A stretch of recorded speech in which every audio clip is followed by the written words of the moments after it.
Tidak ada pengampunan dosa. Darah lembu jantan tidak bisa menghapuskan dosa. Nanti terus, sampai lupa ngomong. Silahkan aja. Nah, sekarang yang Bapak tanyakan di PL. Kalau Bapak mau membuktikan dari Ibrani itu bukan PL kan Pak? Kalau Bapak membuktikan di PL tidak ada pengampunan dosa, silakan buktikan dari ayat-ayat yang di PL dari Kejadian sampai Maliaki gitu Pak, silakan. Bismillahirrahmanirrahim.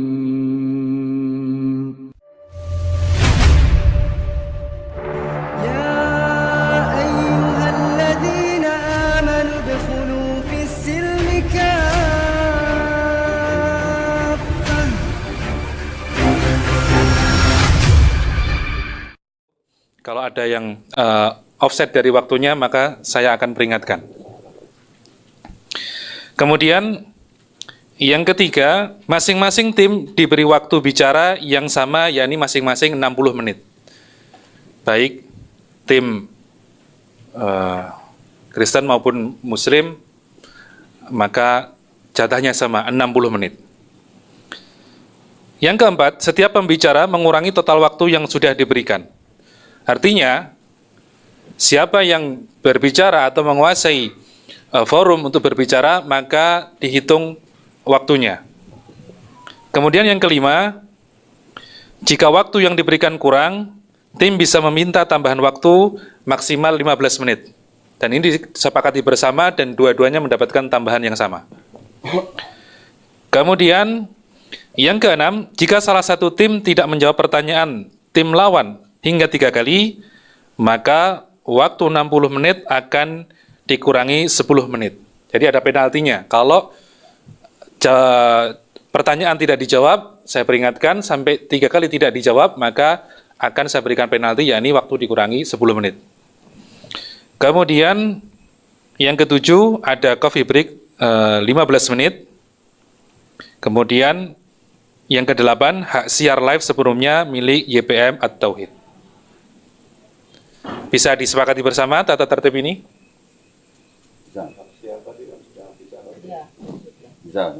Sudah, clear ya? Ini clear ya? Ya. Oh ya, berarti hak siar live disiarkan oleh kedua belah pihak. Ya. Dari 1 sampai 7 disepakati semua? Ya. Oke, kalau begitu kita memulai saja acara debat pada malam hari ini, dan yang akan memulai terlebih dahulu, apakah diundi atau ada kesepakatan tadi? Silakan kalau Bapak dari tim Kristen mau mulai, silakan. Oke, kalau seperti itu, bersedia memulai dahulu? Ya, maka silakan. Ini tidak perlu berdiri ya, duduk ya. Nggak usah, nggak usah. Ya. Ya, duduk saja, nggak apa-apa. Oke. Belum nyambung. Kabelnya? Kabel buat ini, protokol. Saya akan bacakan satu ayat, Matius 20 ayat 28. Sama seperti anak manusia datang bukan untuk dilayani, melainkan untuk melayani dan untuk memberikan nyawanya menjadi tebusan bagi banyak orang. Saudara, pertama-tama ayat ini menunjukkan keilahian Kristus atau bahwa Yesus adalah Allah. Karena kata-kata aku datang atau anak manusia datang, itu menunjukkan kelahirannya. Tapi itu menunjukkan suatu tindakan aktif. Saya lahir tahun 1954. Tapi saya tidak bisa mengatakan saya datang di dunia tahun 1954. Yesus bisa. Jadi kelahirannya tindakan aktif, dan itu juga menunjukkan bahwa dia sudah ada sebelum lahir. Jadi itu salah satu bukti bahwa Yesus adalah Allah dan harus dipercaya. Lalu sekarang poin pertama, saudara. Yesus itu menyebut dirinya sebagai anak Allah. Dan ini seringkali justru dipakai sebagai dasar untuk mengatakan Yesus bukan Allah. Anaknya Budi bukan Budi gitu ya. Tapi saya justru menggunakan ini sebagai dasar bahwa Yesus itu adalah Allah. Tadi saya melihat ada kata-kata anak manusia. Anak manusia itu dianggap manusia kan? Anak anjing. Anak manusia, ya manusia. Kenapa lalu anak Allah kok bukan Allah? Jadi saya menggunakan Yohanes 5:18 di sini. Sebab itu orang-orang Yahudi lebih berusaha lagi untuk membunuhnya. Bukan saja karena ia meniadakan hari Sabat, tapi juga karena ia mengatakan bahwa Allah adalah Bapaknya sendiri, dan dengan demikian menyamakan dirinya dengan Allah. Kata-kata menyamakan dirinya sebetulnya terjemahan yang lebih tepat, menyetarakan dirinya dengan Allah. Jadi di sini dengan mengatakan Allah adalah Bapaknya atau dia adalah anak Allah, itu menyetarakan dirinya dengan Allah.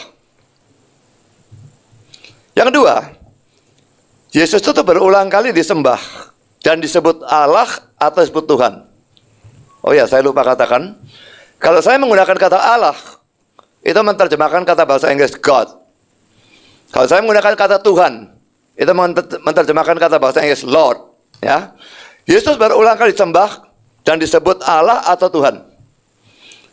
Saya berikan beberapa contoh. Ini contohnya banyak, tapi saya tidak bisa bacakan semua, nanti waktu saya habis. Pertama, dalam kitab suci, poin ini ya, ada beberapa kasus di mana Yesus disembah. Ini banyak, saya bacakan yang keempat saja. Matius 15 ayat 25.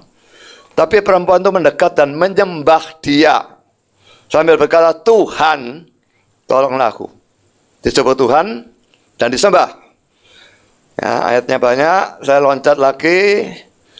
Yang nomor 8. Yohanes 9 ayat 38. Katanya, aku percaya Tuhan. Lalu ia sujud menyembahnya.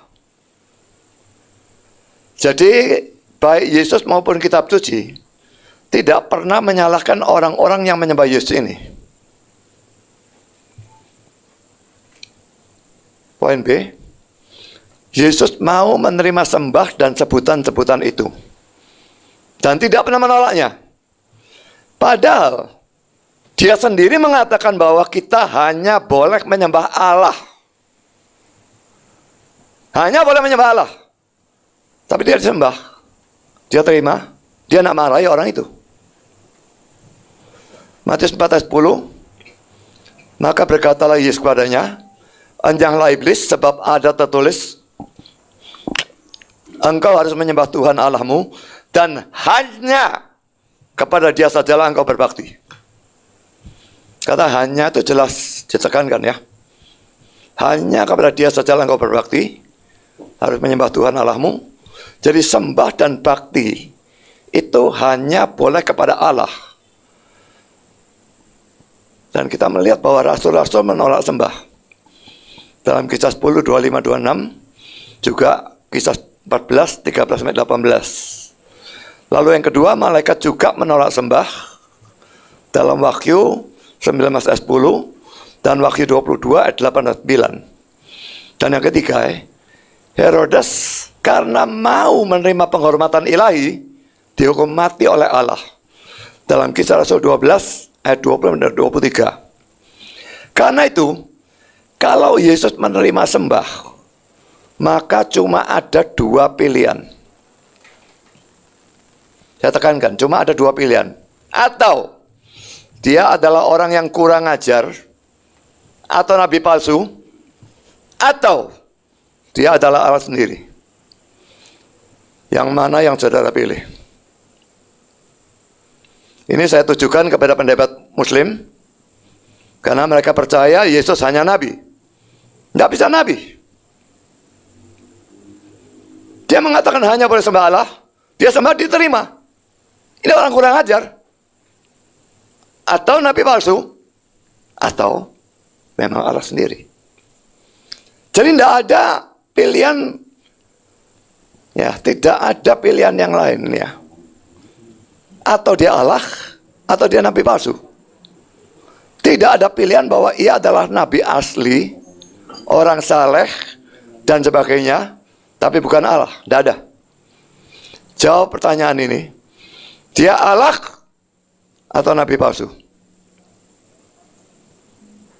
Sampai di sini, silakan. Stop. Waktunya stop. Ya. Silakan untuk tim Muslim untuk menjawab langsung. Bismillah. Baik. Terima kasih tadi atas pembukaan Pak Budaya Sali. Tapi yang saya perhatikan, Maaf, Ayat-ayat- sebentar. Timernya tolong belum berjalan untuk yang Muslim. siap. Baik. Terima kasih atas pembukaan tadi yang diberikan oleh Pak Pendeta Budi Asali. Tetapi ngomong-ngomong, topik kita ini kan keselamatan ya Pak ya? Ya, saya katakan kan percaya Yesus. Keselamatan maksudnya sebagai manusia Kristen, selamatnya bagaimana kan harusnya begitu Pak ya? Ya, percaya Yesus sebagai Allah. Iya, tapi yang Bapak berikan tadi ayat-ayatnya kebanyakan, bukan kami nggak bisa menyanggah, tapi ini sebagian besar ini isinya mengenai keilahian Yesus nih Pak. Ya, kan saya sudah katakan. Sebentar Pak, ini waktu saya bicara. Nanti saya akan berikan waktu ke Pak Budi. Ya. Jadi menurut kami, di permulaan ini, Pak Budi Asali memberikan ayat-ayat ini, tapi sedikit keluar daripada topik, gitu ya. Saya ingin konfirmasi ke Pak Budi Asali. Apakah betul begitu Pak? Silakan. Tidak keluar dari topik Stop, saya dari awal. sebentar saya Pak, mengatakan. supaya sama jalan. Saya. Enggak, Bentar. gini Pak. Kalau ada salah satu yang sudah menyerahkan waktunya, itu waktunya moderator yang bicara. Oke. Nanti setelah diberikan Bapak, baru silakan Bapak bicara. Silakan Pak. Ya, silakan Kalau- untuk jawab. Dan saya pada awal sudah mengatakan kalau mau selamat harus percaya dia sebagai Allah. Maka di sini saya membuktikan dia sebagai Allah. Tapi dari ayat-ayat ini cuma ada dua kemungkinan, atau dia Allah atau dia nabi palsu. Dan ini baru sepertiga khotbah, jadi ini masih ada sambungannya. Nanti akan, saya tidak lari dari keselamatan itu. Ya. Jadi, tapi sementara saya tanyakan ini, dia Allah atau nabi palsu? Stop. Stop. Ya. Mohon maaf Pak, kalau mau menyerahkan waktunya dengan kode silakan gitu. Ya, ya. Lupa. Oke. Sekarang silakan dari tim Muslim lanjutkan karena sudah diberikan. Baik, baik. Jadi sekarang ini saya ingin memahami bahwa Pak Pendeta Budi Asali ini ingin menuju ke topik keselamatan dengan memulai membuktikan keilahian Yesus dulu gitu ya Pak ya. Oke, baik. Kalau begitu, apakah sekarang saya perlu menyanggah bahwa Yesus itu bukan Allah? Atau kita mau bicara soal keselamatan Pak? Kalau kita bicara mengenai keilahiannya Yesus, 2 jam belum tentu kelar Pak masalahnya nih. Silakan Pak, coba. Nah, saya tadi kan sudah jawab ya. Jadi untuk selamat harus percaya Yesus itu Allah. Makanya itu saya singgung, ini tidak saya bahas panjang lebar. Setelah ini, poin kedua ini sudah ngomong penebusan. Silakan. Baik. Kalau begitu tadi Bapak ada pertanyaan, apakah Yesus Allah atau nabi palsu? Kalau dari kami, dari tim Muslim, jawabannya sangat mudah Pak. Yesus bukan Allah dan Yesus juga bukan nabi palsu. Tetapi Yesus adalah nabi utusan Allah yang diutus untuk Bani Israel hanya pada zaman itu. Itu jawaban kami. Silakan Pak. Saya sudah katakan tidak ada pilihan lain. Soalnya dia disembah dan dia terima. Padahal dia mengajarkan hanya boleh menyembah Allah. Kalau dia bukan Allah, dia terima. Dia nabi palsu, dia nabi asli. Atau dia Allah sendiri. Makanya pilihannya cuma 2. Silakan. Baik, kalau begitu saya ingin tanya Pak, kata menyembah yang dipakai di situ kata aslinya apa Pak? Silakan. Yang dilarang yang mana? Yang kata menyembah di situ. Nah, ya ayat yang mana? Bapak kan tadi di Matius Matius 15:25. Silakan. Matius mana? 15:25. Matius 15 ayat 25.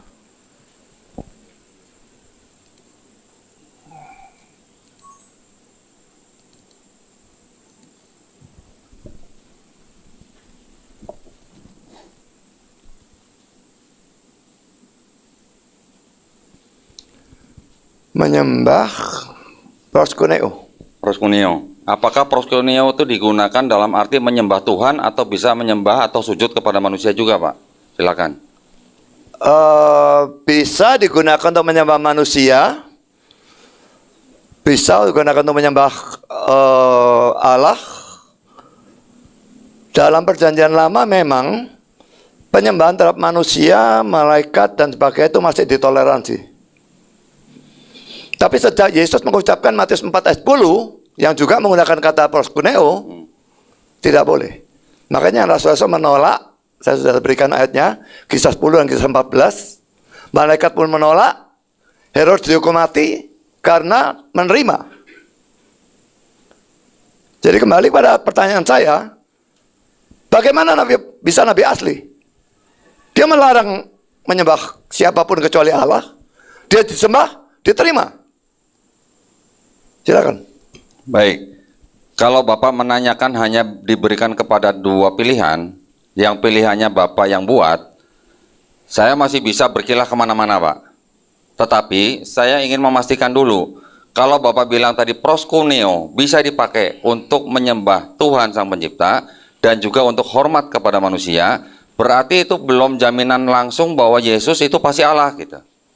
Pertama. Yang kedua, tadi Bapak mengatakan bahwa di dalam Perjanjian Lama, orang menyembah manusia, ya, manusia menyembah manusia dalam arti orang itu sujud kepada manusia, itu banyak sekali ayatnya. Ya. Ya. Dan kalau Bapak bilang tadi masih diperbolehkan oleh siapa, Pak? Dan yang melarang di Perjanjian Baru itu jadi siapa, Pak? Silakan, Pak. Dalam Perjanjian Lama tidak ditegur. Nyembah orang, nyembah apa, tidak ditegur. Tapi sejak Yesus mengucapkan kata-kata ini, maka kata-kata hanya, maka tidak boleh lagi. Karena itu Petrus disembah, tidak mau. Paulus dan Barnabas disembah, tidak mau. Herodes mau, dihukum mati. Silakan. Berarti yang mencabut larangan itu kan bukan Tuhan sendiri, Pak, kalau begitu. Yesus. Saya lagi bicara nih, Pak, sebentar. Iya, jadi yang melarang itu bukan Allah sendiri atau bukan Bapa sendiri. Sekarang kalau Bapak bawa Matius 4 ayat 10, di Matius 4 ayat 10, Yesus jelas-jelas mengatakan kepada iblis, kamu harus menyembah dan berbakti hanya kepada Tuhan Allahmu. Sebenarnya ini terjemahan juga terbalik. Harusnya Allah Tuhanmu. Saya punya Bible yang menerjemahkan dengan demikian. Jadi, kenapa kalau begitu iblis tidak menyembah Yesus pada waktu itu? Silakan, Pak.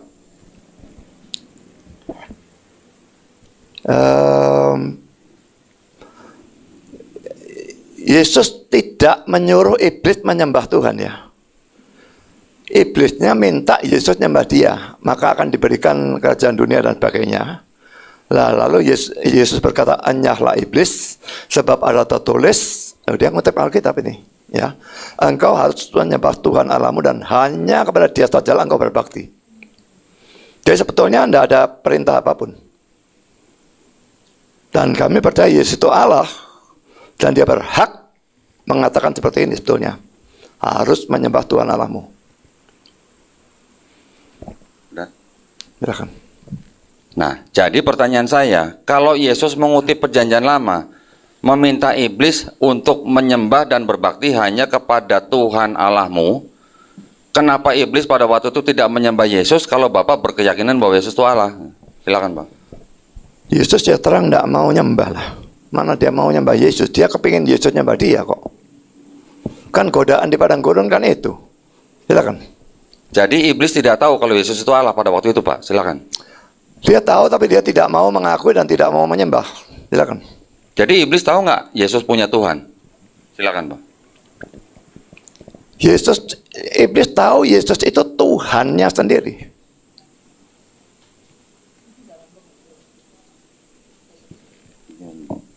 Sudah, Pak? Ya. Pakai silakan, Pak. Jadi saya ngomong. Oh iya, sudah. Nah, indikasinya apa, Pak? Kalau iblis itu tahu kalau Yesus itu Allah sendiri gitu, Pak. Silakan, Pak. Iblis tidak mungkin tidak tahu. Dia kenal Yesus, ya. Waktu ada orang kerasukan setan, dalam Matius pasal yang ke-8,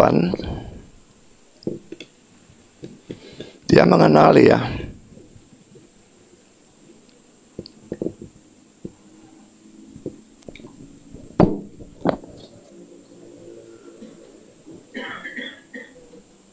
Ini, ya. Jadi waktu dia orang kerasukan setan ini yang ngomong setannya, ya. Waktu ketemu dengan Yesus. Dan mereka itu pun berteriak, apa urusanmu dengan kami, hai anak Allah. Saya katakan anak Allah itu adalah Allah. Adakah engkau kemari untuk menyiksa kami sebelum waktunya? Dia tidak mungkin mengatakan kata-kata ini kalau dia tidak tahu kalau Yesus itu Allah. Dia pasti tahu. Ya, lalu minta supaya boleh masuk ke dalam babi dan sebagainya, pergi, diizinkan. Jadi iblis tunduk kepada Yesus. Siapa Yesus kalau iblis tunduk kepada dia?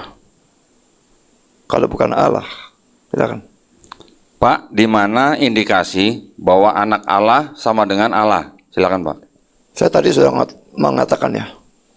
Anak manusia, manusia kan. Anak Allah itu Allah. Dan saya berikan Yohanes 5:18. Dia menyebut Allah itu bapaknya. Dan dikatakan menyetarakan diri dengan Allah. Silakan. Kalau anak tangga itu tangga bukan, Pak? Apa? Anak tangga itu tangga bukan? Anak sekolah itu sekolah bukan, Pak? Bukan. Kenapa Bapak berpatokan kalau anak manusia pasti manusia, kalau anak Allah pasti Allah, Pak? Gitu. Karena Silakan, Yesus itu Pak. Allah dan manusia. Ya. Karena sebagai manusia disebut anak manusia. Sebagai Allah disebut anak Allah. Sama sekali beda. Jadi bagi saya, Allah itu dalam tanda petik jenis makhluk. Anak anjing, anaknya mesti anjing. Anak manusia, manusia. Andai kata malaikat bisa punya anak, anaknya anak malaikat. Nah, anak Allah, itu Allah. Karena jenis makhluk.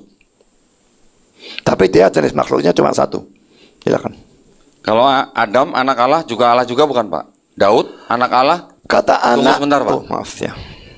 Jadi kalau Adam anak Allah disebut anak Allah, apakah Adam juga anak Allah? Apa Adam juga Allah juga? Nanti Kalau Adam- Daud disebut anak Allah, apakah Daud juga Allah juga? Nanti- Apakah kalau Efraim disebut anak yang sulung, apakah Efraim juga Allah juga? Mohon Pak penjelasannya, silakan. Ayatnya di mana, Pak? Banyak. Silakan.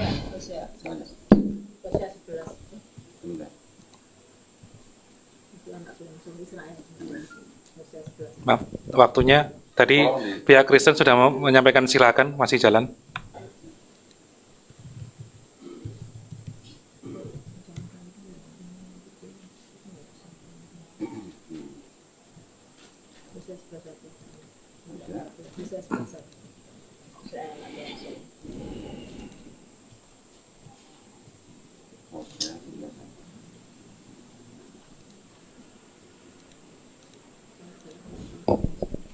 Ketika Israel masih muda, kukasihi dia, dan dari Mesir kupanggil anakku itu, Hosea 11 ayat 1. Silakan Pak. Yesaya 11. Hosea. Hosea 11 ayat 1. Kita yang percaya kepada Kristus, ini kok mati murid sih, juga disebut anak Allah kan ya, Yohanes 1 ayat 12 ya. Betul. Tapi anak dalam arti anak adopsi. Kenapa Yesus disebut anak tunggal Allah?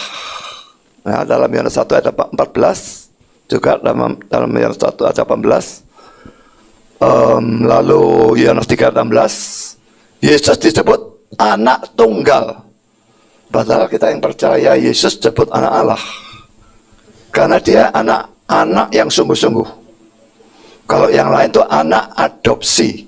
Saya akan tunjukkan ayatnya. Galatia pasal 4. Kok mati-mati terus toh? Ini punya saya kok enggak keluar di sana toh. Bisa deh Pak. Bentar itu tolong dihentikan kalau ini enggak keluar. Ia diutus untuk menebus mereka yang takluk pada hukum Taurat supaya kita diterima menjadi anak. Nah, kalau dalam terjemahan bahasa Inggris ini adopsi. Ini ya, King James, the adoption of sons. Jadi semua itu anak adopsi. Kalau Adam disebut anak Allah, anak itu bisa punya arti lain. Bapak itu bisa berarti pencipta. Dan anak ciptaan. Dan Lukas 3:38 Adam disebut anak Allah. Itu dalam arti seperti itu. Tapi Yesus anak tunggal Allah.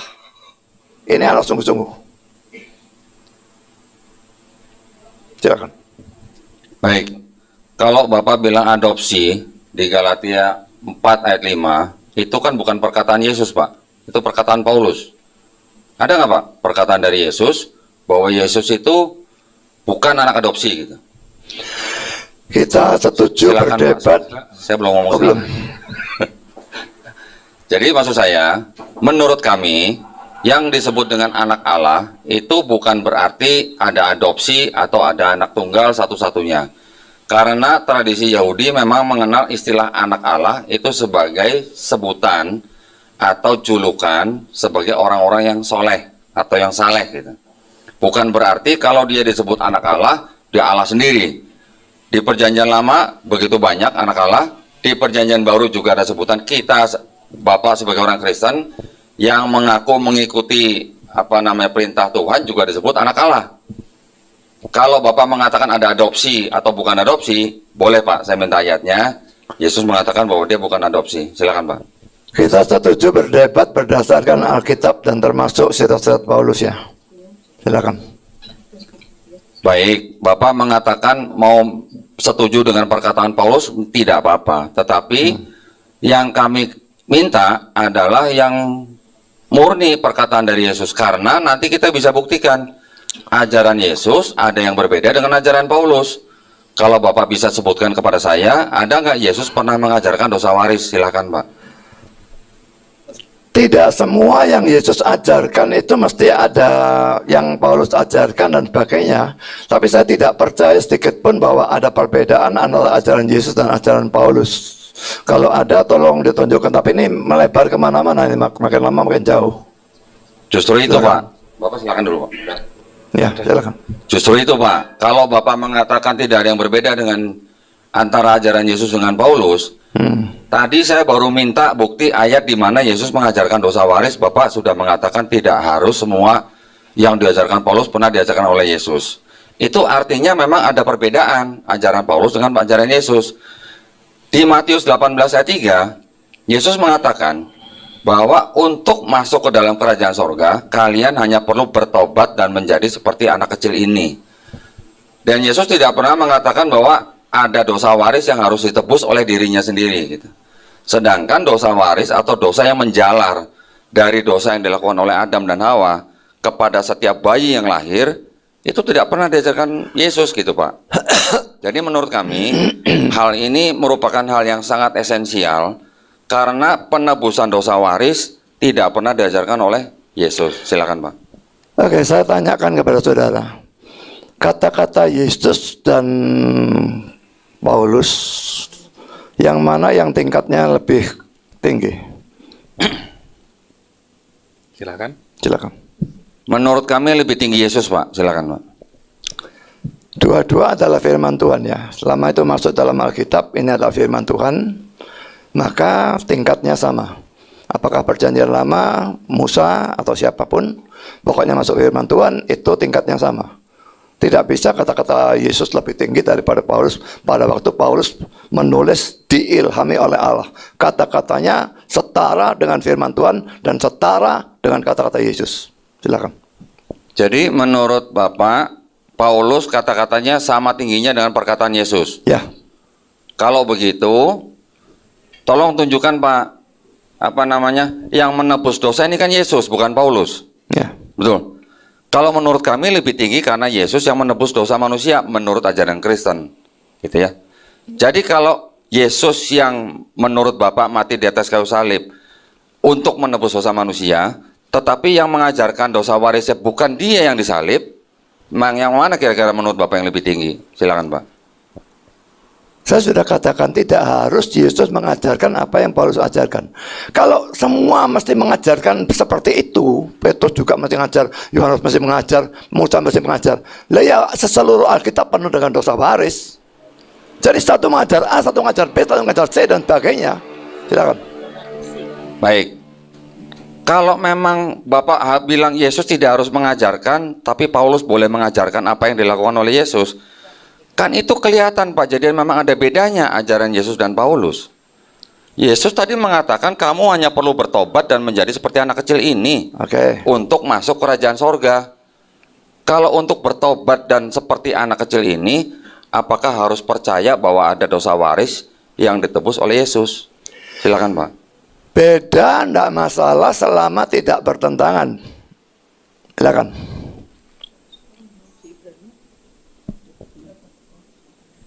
Oke, sebentar Pak. Udah mulai?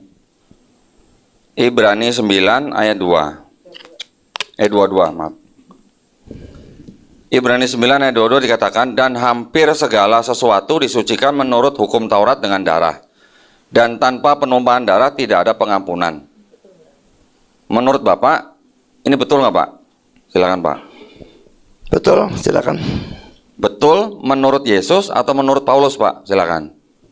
Loh, ini bukan Paulus yang nulis, silakan. Oh, ya memang bukan Paulus Bu. Ibrani bukan Paulus. Saya senang kalau Pak Budi langsung bilang ini bukan Paulus yang menjawab gitu. Ya, memang Jadi bukan siapa Pak Paulus. yang menulis ini Pak? Ibrani Pak, silakan. Tidak Pak. diketahui, silakan. Tidak diketahui. Baik. Jadi ada kitab, ada sebuah buku di dalam kitab yang tidak diketahui penulisnya. Ini menjadi catatan kita gitu ya. Yang menjadi poin kami di dalam Ibrani 9 ayat 22 ini bertentangan dengan konsep penebusan dosa di dalam Perjanjian Lama. Ya Pak ya. Untuk itu saya akan minta waktu sebentar kepada Bu Etika untuk menjelaskan konsep penebusan dosa yang ada dalam Perjanjian Lama. Atau Pak Budi dulu mau menjelaskan soal penebusan? Loh, enggak. Enggak, ya oke. Jadi Ibrani 9:22 saya tidak langsung ke 9 ya. Bismillahirrahmanirrahim. Jadi Tidak apa? Jadi sedikit Ibrani 9. Mulai dari kan Pak Budi tadi tidak boleh memot satu ayat langsung. Jadi saya satu perikop. Sekilas begini, Ibrani 9 itu berbicara tentang bagaimana ritual memasuki ruang Maha Kudus. Ya, jadi di bait suci atau di kemah suci kan selalu ada ruang kudus dan Maha Kudus. Dalam memasuki ruang Maha Kudus ini isi tentang Ibrani 9. Dalam memasuki ruang Maha Kudus itu adalah hak Kohen Gadol. Hak imam besar di anak-anak Harun ya. Nah, di situ disebutkan ritualnya memang harus menyembelih domba, mengorbankan darah ya. Karena apa? Banyak dia harus dibersihkan darahnya di mezbah dan lain-lain. Dan ritual ini menurut Ibrani 22 hanya berlaku selama belum ada pembaharuan, artinya belum ada Yesus lahir. Belum ada datangnya Yesus lah. Ibrani ini sebetulnya menceritakan ritual. Ritual ini sangat penting karena apa? Karena ruang Maha Suci itu di mana tabut perjanjian disimpan itu memang harus dengan cara yang ritual banyak. Kalau tidak ritual diikuti maka imam itu akan mati seperti Adab dan Abihu, Sabrinadab dan Abihu di Imamat 10. Nah, di situ kan disebutkan bahwa Kristus mengganti bahwa Musa itu dengan datangnya Taurat itu selalu dengan korban darah termasuk pada saat ritual itu. Nah, ayat Ibrani itu menyebutkan pada akhirnya kesimpulannya di ayat 22 menyebutkan bahwa hampir dalam semua buku Taurat itu harus ada penebusan darah. Tanpa penebusan darah tidak ada keselamatan. Nah, jelaskan di mana hukum Taurat yang mengatakan tanpa ada penumpahan darah Yesus tidak ada keselamatan. Coba sebutkan di kitab Tauratnya. Terima kasih. Yang bilang di dalam Taurat ada keselamatan itu siapa? Silakan. Di Ibrani 22 coba Pak Budi, Pak Joni baca. Loh, ini Ibrani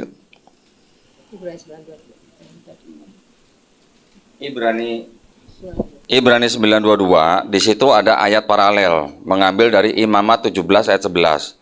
Karena nyawa makhluk ada di dalam darahnya dan aku telah memberikan darah itu kepadamu di atas mezbah untuk mengadakan pendamaian bagi nyawamu. Karena darah mengadakan pendamaian dengan perantaraan nyawa.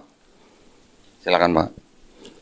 Jadi kalian percaya bahwa dalam Taurat itu ada pengampunan dosa? Silakan. Itu kan disebutkan tanpa, yang menyebutkan dalam Ibrani Pak, tanpa penumpahan darah tidak ada pengampunan. Menurut Ibrani begitu. Menurut Ibrani kalau tanpa penumpahan darah dalam Taurat itu nggak ada pengampunan. Masalahnya benar nggak, kita harus cross check ke Taurat ini gitu loh. Di mana bunyi ayat di Taurat yang mengatakan bahwa tanpa penumpahan darah Tuhan nggak akan mengampuni seperti yang disebutkan dalam Ibrani 9:22. Silahkan. Loh, pertanyaan saya tidak dijawab. Apakah kalian percaya bahwa dalam Taurat PL Perjanjian Lama itu ada pengampunan dosa? Di PL itu ada yang namanya pengorbanan menggunakan hewan ya Pak ya. Kalau dia punya duit dia bisa pakai sapi atau lembu. Kalau kurang duitnya dia bisa pakai kambing atau domba. Kalau kurang juga dia bisa pakai burung tekukur. Kalau kurang juga dia masih bisa pakai tepung terigu untuk pengampunan dosa yang tidak disengaja. Maaf, sebentar. Tadi sudah menyerahkan waktunya. Iya. Wah, ini kalau yang hitung salah terus ini repot. Bapak sering lupa bilang silakan masalahnya Pak. Masalah enak ngomong. Saya ngomong kok. Silakan. Oke, Sudah. atau kan diulang, silakan. Misalnya di mana? Tadi terakhir di mana? Loh, pertanyaan saya belum dijawab. Saya tanya di dalam Taurat apakah ada pengampunan dosa atau tidak? Silakan. Ada dalam Taurat. Nah, sekarang kita lihat bahwa apa yang dikatakan Ibrani 9:22 itu tidak sesuai dengan Taurat. Coba Pak Joni minta tolong buka yang yang pertama, nomor 2, yang screen nomor 2. Nah, tolong dibaca. Imamat 5 ayat 14 sampai 15. Tuhan berfirman kepada Musa, apabila seorang berubah setia dan tidak sengaja berbuat dosa dalam sesuatu hal kudus yang dipersembahkan kepada Tuhan, maka haruslah ia mempersembahkan kepada Tuhan sebagai tebusan salahnya seekor domba jantan yang tidak bercela dari kambing domba, dinilai menurut sikal perak, yakni menurut sikal kudus, menjadi korban penebus salah.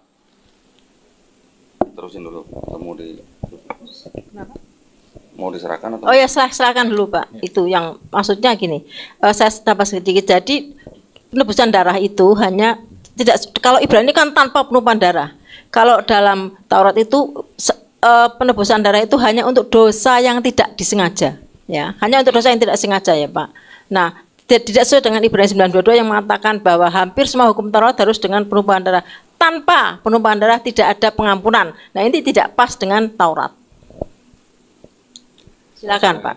Oke, kita menafsirkan ayat itu harus diselaraskan ya, seluruh ayat Alkitab yang ada hubungannya.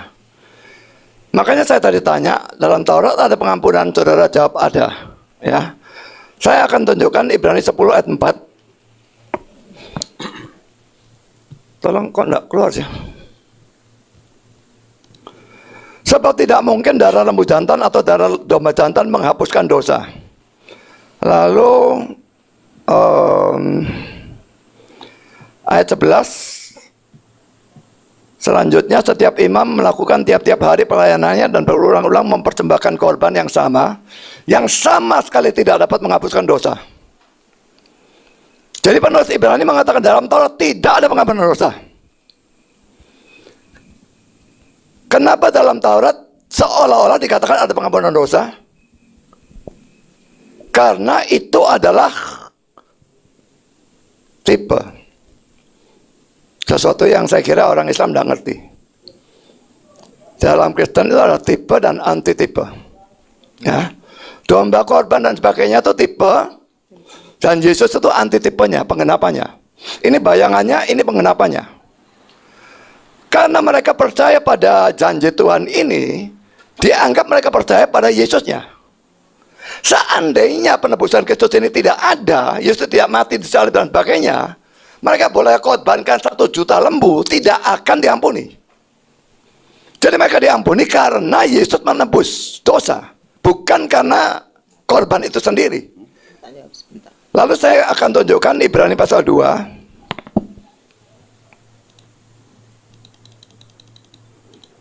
Saya bacakan ayat 14 dan terusnya ya, sampai 17 ya. Karena anak-anak itu adalah anak-anak dari darah dan daging. Maksudnya darah dan daging itu manusia ya. Maka ia juga menjadi sama dengan mereka dan mendapat bagian dalam keadaan mereka. Sebab oleh kematiannya ia memusnahkan dia, yaitu iblis yang berkuasa atas maut. Dan sebagainya. Sekarang ayat 16 ya. Sebab sesungguhnya bukan malaikat-malaikat yang ia kasihani, tapi keturunan Abraham yang ia kasihani. Maksudnya manusia. Jadi kalau Yesus mau menebus manusia, dia harus menjadi manusia dan mati sebagai manusia. Seandainya dia mau menebus babi, dia harus jadi babi dan mati sebagai babi. Tapi dia mau menebus manusia, dia tidak menebus malaikat. Kalau menebus malaikat, dia jadi malaikat dan mati sebagai malaikat. Tapi dia bukan malaikat yang ia kasihani, tapi keturunan Abraham. Jadi adanya penebusan Kristus itu yang membuat orang bisa diampuni. Kalau cuma ada korban-korban PL itu tanpa ada penebusan Kristus, dia mati salib, ini sama sekali tidak ada gunanya. Jadi satu sisi bisa mengampuni, satu sisi tidak bisa mengampuni. Kalau dipisahkan dari penebusan Kristus, tidak bisa mengampuni. Itu yang dibicarakan surat Ibrani pasal 10 tadi. Tapi kalau dihubungkan dengan penebusan Kristus, bisa mengampuni, itu yang dibicarakan oleh Taurat. Silakan. Pak, ngomong-ngomong, Bapak tadi bilang kalau Yesus mau menebus babi, dia harus jadi babi, Pak. Nggak ada rencana gitu Pak, Yesus mau nebus iblis gitu Pak, silakan Pak. Iblis termasuk malaikat ya. Ini dikatakan bukan malaikat-malaikat yang ia kasihani. Jadi tentu tidak ada rencana. Silakan. Jadi karena itu Tuhan tidak bisa jadi iblis gitu Pak ya, silakan Pak. Tidak bisa. Silakan. Kalau tidak bisa jadi iblis, kenapa dia bisa jadi manusia Pak? Silakan Pak. Karena iblis itu berdosa, manusia tidak waktu itu. Yesus jadi manusia yang suci. Tapi kalau jadi iblis, ya tidak bisa, dosa itu. Silakan. Nah, tadi Bapak bilang manusia tidak berdosa gitu. Silakan Pak. Yesusnya yang tidak berdosa ya, manusia yang tidak berdosa ya. Dosa itu bukan termasuk dalam hakikat manusia. Adam belum jatuh dalam dosa, dia sudah namanya manusia kan. Jadi untuk jadi manusia tidak harus berdosa. Silakan. Jadi kalau bayi lahir harusnya tanpa dosa ya Pak ya? Loh, enggak. Atau bawa dosa Bayi waris? Yesus itu tanpa dosa. Enggak. Yang lain dosa. Oke. Jadi kalau ini udah silakan ya Pak ya? Ya akhirnya soalnya kepotong-potong sih repot ya dia. Makanya kan kalau saya kan selalu ngomong silakan. Moderatornya juga Iya, harus silakan. lebih ini. Jadi kalau begitu Pak, kalau Bapak bilang yang lahir tanpa dosa hanya Yesus, gitu Pak ya? Ya.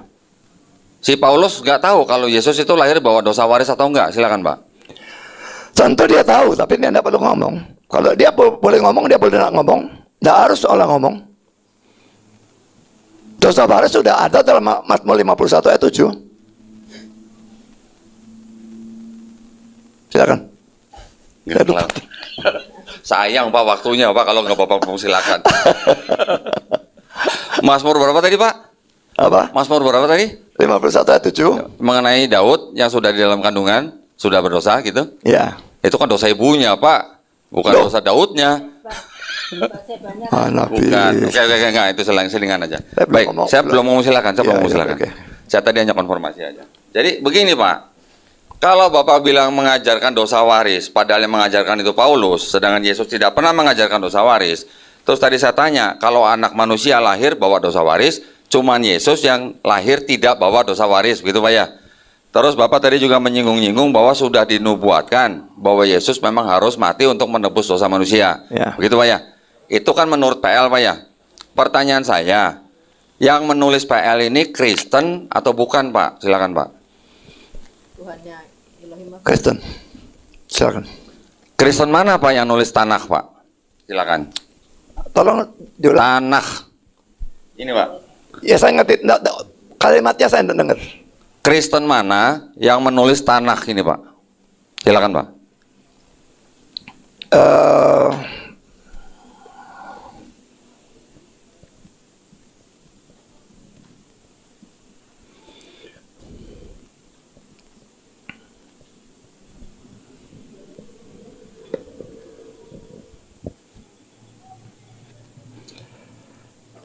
Ini saya baca Ibrani pasal 11 ya.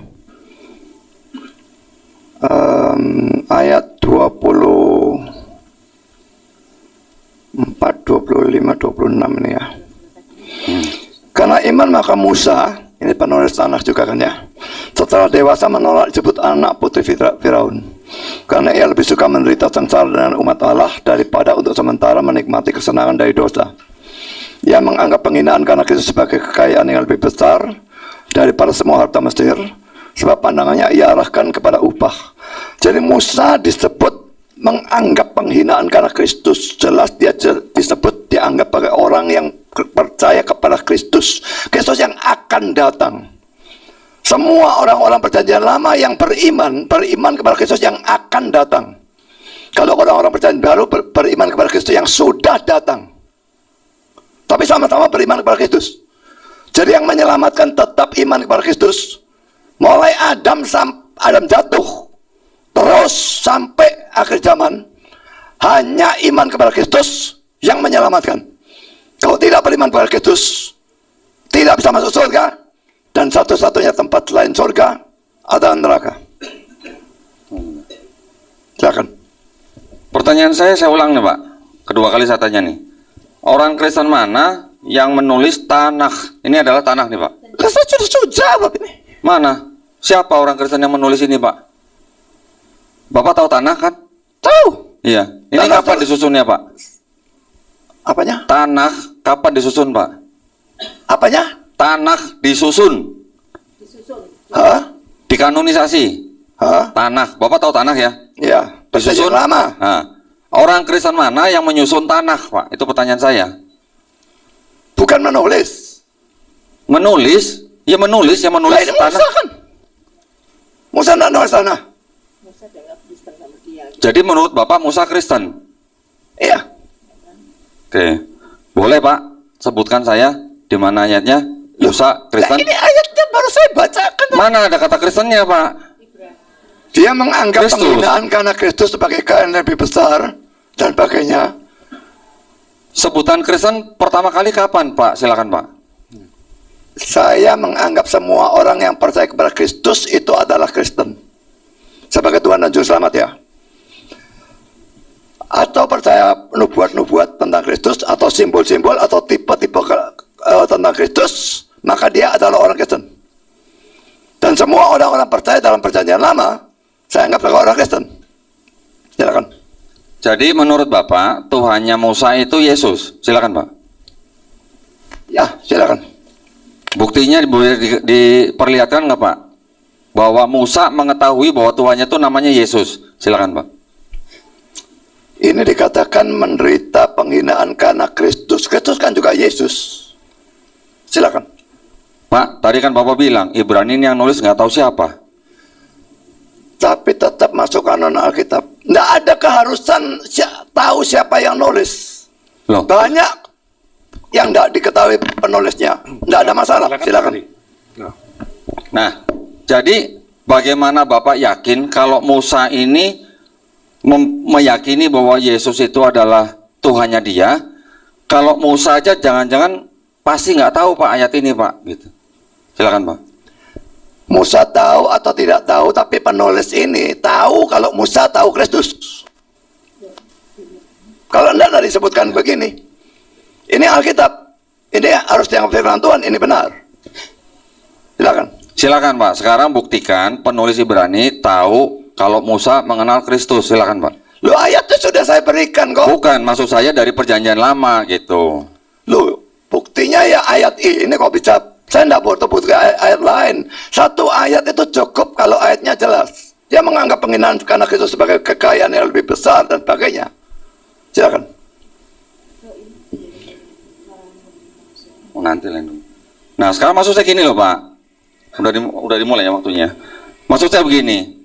Di seluruh perjanjian lama, dari Kejadian sampai Maliaki, kalau di kitabnya Kristen, dari mana kita mengetahui bahwa Musa mengakui atau memahami Tuhannya bernama Yesus, sedangkan Bapak percaya kepada seorang penulis di kitab Ibrani yang tidak tahu siapa yang nulis? Bagaimana Bapak yakin bahwa yang menulis Ibrani ini diilhami oleh Allah? Gitu. Silakan, Pak.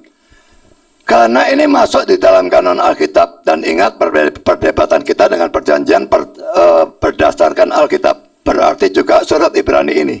Jadi saya menggunakan surat Ibrani ini sah untuk perdebatan kita. By the way, saudara belum menjawab pertanyaan saya tadi. Dalam PL itu ada pengampunan dosa atau tidak? Tadi kami sudah jawab ada, Pak. Tadi saya kami sudah jawab tidak, ada. Saya sudah bantah tidak ada kan? Ada, kan tadi kita sudah sebutkan imamat. Nah, Ada saya siapa? Ini Dulu nih, Pak. Silakan Kak tadi. Pindah. sekarang siapa nih? Jenengan, masih jenengan. Pindah. Ya, saya tadi sudah tunjukkan Ibrani pasal 10 kan saya tunjukkan ya. Tidak mungkin ya darah lembu jantan atau darah domba jantan menghapuskan dosa. Jadi ayat ini diapakan kalau saudara mengatakan bahwa dalam PL ada pengampunan dosa? Silakan. Pak, kalau Bapak nanya di dalam PL ada pengampunan dosa atau tidak, kita tadi sudah tunjukkan, tapi Bapak mau membuktikan bahwa di PL tidak ada pengampunan dosa dengan menggunakan Ibrani yang tidak ada dalam PL, Pak. Jadi nggak logis. Silakan, Pak. Saya sudah katakan ini termasuk Alkitab. Ya, ini firman Tuhan. Jadi makanya harus ditafsirkan bersama-sama menjadi seperti yang saya katakan.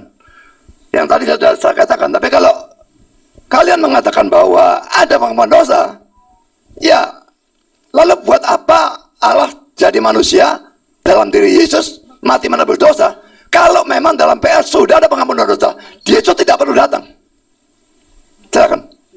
Pak, PL itu kitab apa sampai apa, Pak? PL, silakan, Pak. Kejadian sampai Maliaki. Nah, Silakan. berarti kalau Ibrani itu di kitab apa, Pak? Silakan, Pak. Ini perjanjian baru. Silakan. Ya, berarti kan bukan di PL, Ibrani. Silakan, Pak. Tapi ini Alkitab kan, firman Tuhan kan. Silakan. Alkitab itu dari Kejadian sampai Wahyu. Iya. Tapi di dalamnya ada PL, ada PB. Iya. Yang Bapak tanyakan di PL. Ya. Bagaimana Bapak membuktikan dari PB? Gitu loh, Pak. Silakan. Kan semua berhubungan, firman Tuhan itu semua berhubungan. Silakan. Yang Bapak tanya, saya koreksi. Bapak bertanya di PL atau di Alkitab? Silakan, Pak. Saya tanya di PL ada pengampunan dosa atau tidak? Sebelum Yesus datang, ada pengampunan dosa atau tidak? Silakan. Kita sudah jawab tadi ada. Kita sudah berikan ayatnya di imamat. Tapi Bapak membuktikan tidak adanya dengan menggunakan PB. Lah iya. Kalau Bapak menanyakan PL ada pengampunan dosa atau tidak, terus kemudian Bapak mau membuktikan tidak ada, berarti Bapak harusnya menggunakan ayat di PL dari Kejadian sampai Maliaki, Pak.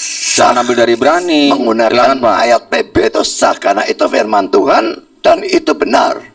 Dan menurut ayat ini tidak ada pengampunan dosa. Darah lembu jantan tidak bisa menghapuskan dosa. Nanti itu saya sampai lupa ngomong. Saya silakan aja. Nah, sekarang yang Bapak tanyakan di PL. Kalau Bapak mau membuktikan dari Ibrani itu bukan PL kan, Pak? Kalau Bapak membuktikan di PL tidak ada pengampunan dosa, silakan buktikan dari ayat-ayat yang di PL dari Kejadian sampai Maliaki gitu, Pak. Silakan.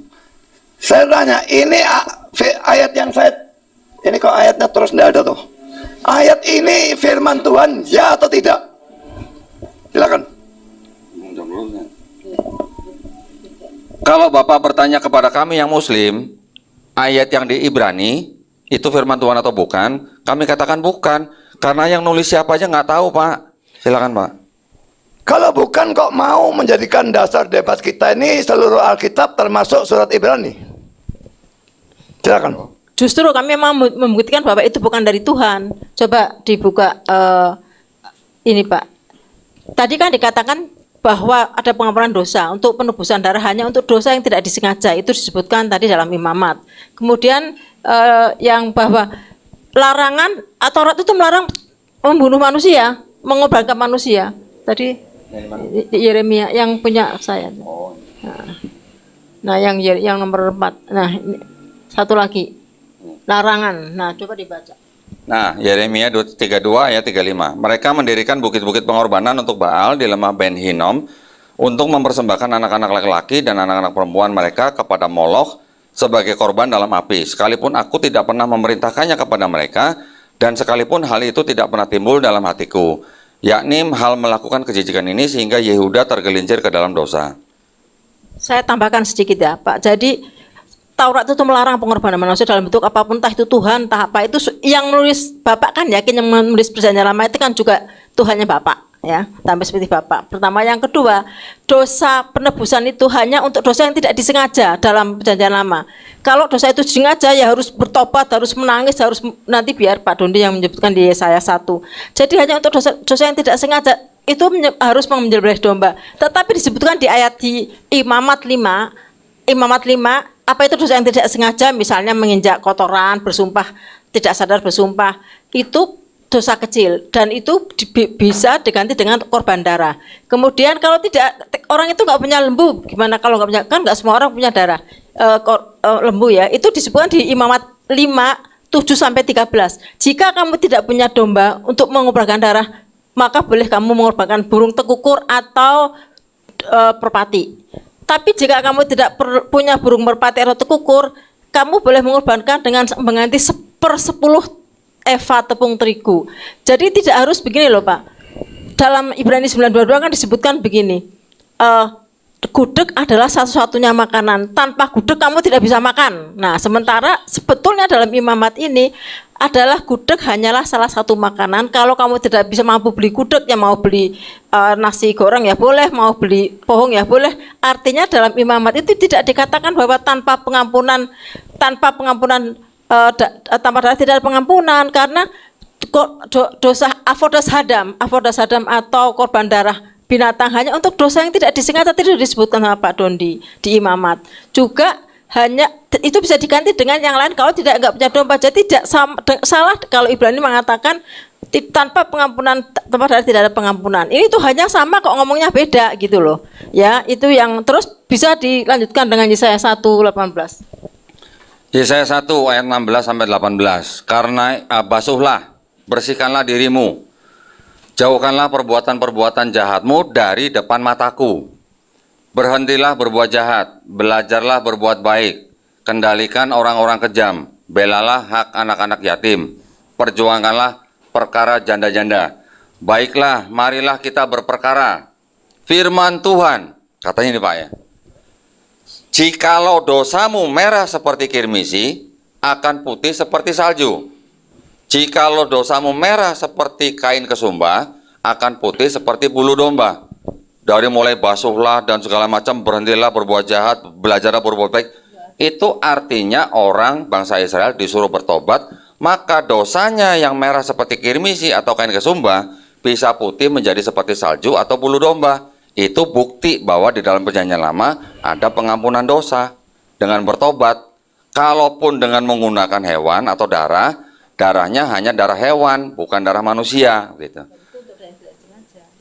Kalau untuk yang hewan dengan sistem korbanot itu untuk dosa yang tidak disengaja.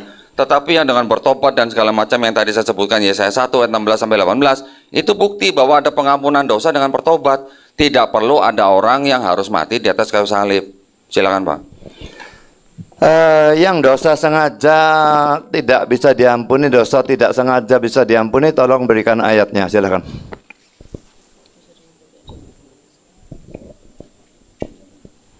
Jadi begini. Pak. Intinya begini dalam Taurat, Imam. Saya minta ayatnya ya. Ya. Ya itu lambu tadi, jika suatu yang dosa tadi loh, yang korbanot untuk ya ini nih. Ya, jadi dosa yang tidak bisa diampuni itu menghujat Roh Kudus. Nah, saya tertarik dengan perspektif dari Pak Pendeta Budi Asali ya, terkait masalah pertama yang saya simak keilahian, terus nyampe ke mana lagi itu.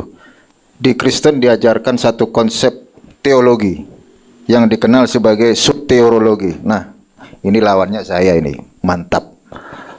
Lukas 2 ayat 11, PB menjelaskan Yesus Kristus adalah Tuhan. Saya tanya kepada Pak Pendeta Budi Asali, jika Yesus itu adalah Allah, Pak Budi Asali harus jujur nih, Yesus itu pribadi kedua dari Trinitas bukan?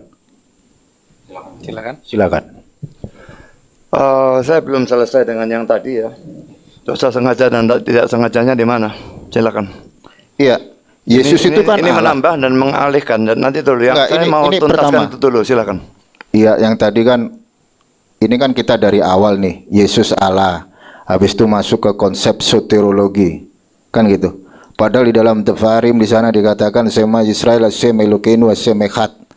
Di PB Yesua yang adalah orang Hebrew Israel berbahasa Ibrani dikatakan dalam Markus 12 ayat 29, Fayaan utu Yesua risona lechol mitzvot Sema Israel Hashem Elokeinu Hashem Echad. Jadi kalau Yesus itu adalah Allah dalam perspektif Trinitarian Anda sebagai seorang Calvin, saya tanya kepada Pak Pendeta Budi Asali secara jujur, Yesus Allah itu pribadi kedua dari Trinitas bukan? Untuk kedua kalinya belum di Silakan. Silakan ya. Untuk kedua kalinya pertanyaan saya tidak dijawab dari Ibu tadi itu. Apa pertanyaannya Pak? Dosa sengaja dan dosa tidak sengaja. Tuh, kalau kita di stop dulu. Iya. Stop semua. Nanti kita tunggu Bu Etika. Iya. Ya.